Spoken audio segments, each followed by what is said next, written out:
ആദ്യം തന്നെ നമ്മൾ ചിക്കൻ മാഗ്നേറ്റ് ചെയ്ത് വെച്ച് അതൊന്ന് പൊരിച്ചെടുക്കുക. അതിനുശേഷം സവാള, ഇഞ്ചി, വെളുത്തുള്ളി, മുളക് പൊടി, മഞ്ഞൾപ്പൊടി, മസാലപ്പൊടി, ഗരം മസാല, കുരുമുളക് പൊടി, മല്ലിയില ഇതെല്ലാം കൂടെ വഴറ്റി അതിലേക്ക് ഈ ഗ്രേറ്റ് ചെയ്ത ചിക്കനും കൂടെ ഇട്ട് ആഡ് ചെയ്യുക. അതിനുശേഷം ഒരു മിക്സിയുടെ ജാറിലേക്ക് 1 കപ്പ് മൈദക്ക് 3/4 കപ്പ് പാല്, 1/4 കപ്പ് ഓയിൽ, ഉപ്പ്, കുരുമുളക് പൊടി ഇതെല്ലാം കൂടെ അടിച്ചെടുക്കുക.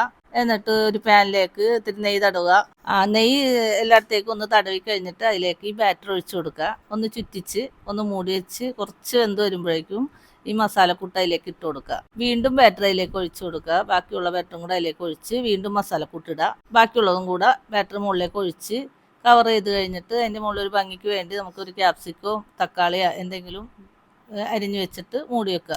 താഴെ അടി പിടിക്കാതിരിക്കാനായിട്ട് ഒരു പാൻ വെച്ചിട്ട് അതിൻ്റെ മുകളിലാണ് ഞാനിത് വെച്ചേക്കുന്നത്. ഒരു 20 മിനിറ്റ് കഴിയുമ്പോഴേക്കും എന്തായാലും വെന്തിട്ട് നല്ല ഭംഗിയായിട്ടുണ്ടാവും. അപ്പോൾ അത് ഇപ്പോൾ ഇറാനി പോള റെഡി ആയിട്ടുണ്ട്.